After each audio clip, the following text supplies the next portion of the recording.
Allahumma salli ala Sayyidina Maulana Muhammad sallallahu alayhi wasallam.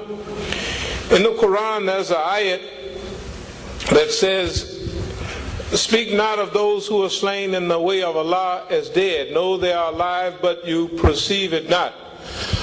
Today, the title of the subject is Beyond Malcolm, going beyond El-Hajj Malik Shabazz. And in thinking about it, we thought about the ayat where it says, "Speak not of those who are slain in the way of Allah as dead. No, they are alive." And of course, physically, they're dead and they're in the grave, just like anybody else. Nobody escapes that. The bullet kills me, it'll kill you, it'll kill anybody else. And bullets indeed killed El-Hajj Malik Shabazz. But it was not talking about the physical body as being alive.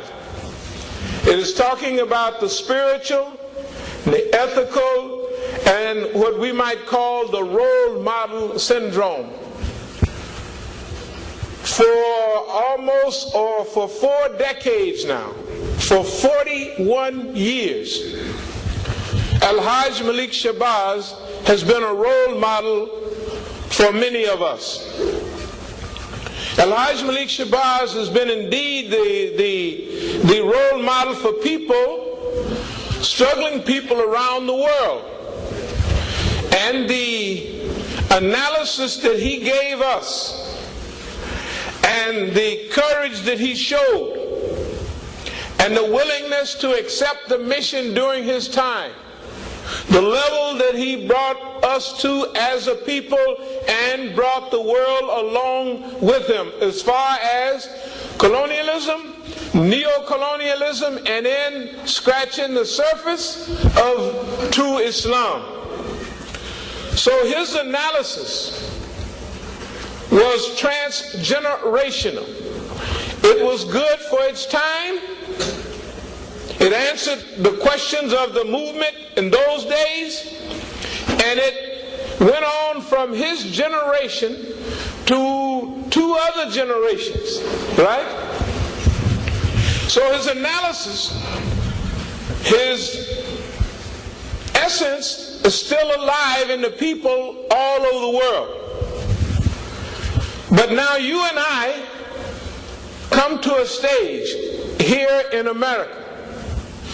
We come to the stage where our role model, that person that we adopted, now goes beyond, or his legacy goes beyond programs, heaping praise upon that great personality, discussing him and his life and his ethics and all of those things.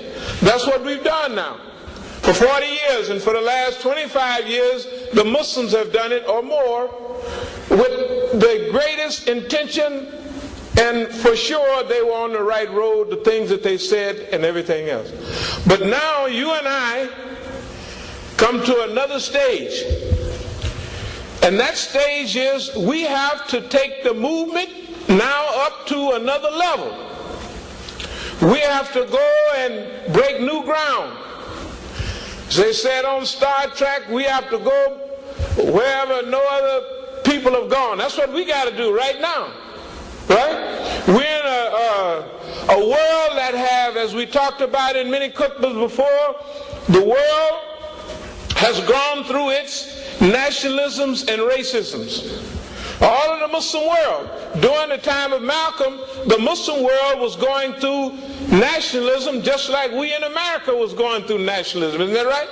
Colonialism had produced nation states, and each one of those nation states was going through its process, right, of its own type of nationalism, regionalism, and racism.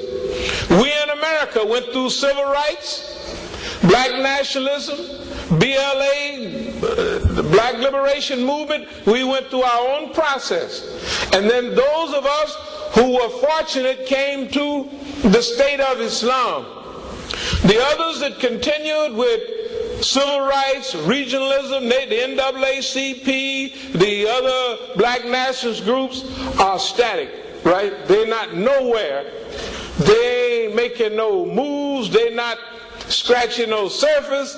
It's all just talk. They got to a certain level and they stopped because their ideology prevented them. It was a kind of a self-suicide, right?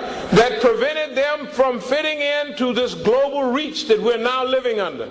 We are now living in the time of the revival of Islam.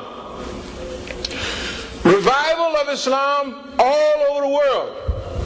The Islamic movement is on the move, as they say. Now here you and I are here in America. It's now time for us to go beyond the analysis of El-Hajj Malik Shabazz. It's time for us to establish the movement as it should be established here in America. During this process, we're going to have to stretch a lot. Yeah, we're going to have to reach up. We're going to have to go beyond all of our classical habits and customs that was fine for certain periods, but now we're in a new time. And when it comes to a new time, when it comes to that threshold where you go on into this unknown place or state where the visionaries see it clearly, but when they talk about visionaries, they're talking about people who have visions and they see great things to come, but they're unrealistic and they're impractical. But we're talking about visionaries in the point like they have sight. Now sight is vision. You see things, right? You see things with your eyes. But then there's insight. Insight means you see into that thing. You see into its reality. You understand its precepts, how it's working, how it fits into the historical context, right? In other words, insight is to see into. You have sight, they both sight. But regular sight is just seeing something. But insight is seeing into it. Now we're at the stage that we see into exactly what is going on in this world. And it's rolling along no matter what happens. Last week we talked about the old Russian, right? Ex-KGB that they put radium and all that stuff and killed him, right? Did you hear what happened this morning? They said that they had to bury him in a certain coffin, but he had accepted Islam. Can you imagine?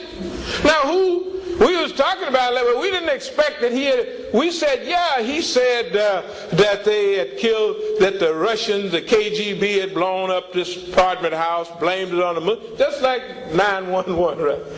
And so they slaughtered the people of Chechnya because of that.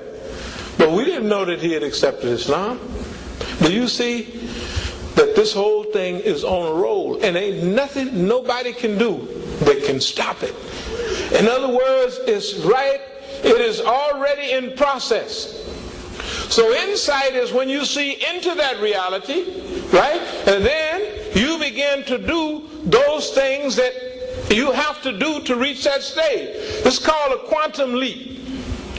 Quantum is something that is measurable, come from quantity, you know what I mean? A quantum leap is when you go up and beyond what you've been accustomed to. It's a quantum leap.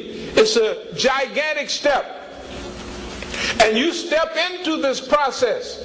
Now, we're not saying that this stuff happened overnight. No, it's been evolving all the time. And in the process of this evolution, everyone that is really going to play a big part in it, right? Allah is setting everything up for them. Remember, some see with their eyes. Some have insight and they see into it. And then they're gifted with the vision to see where this thing is going.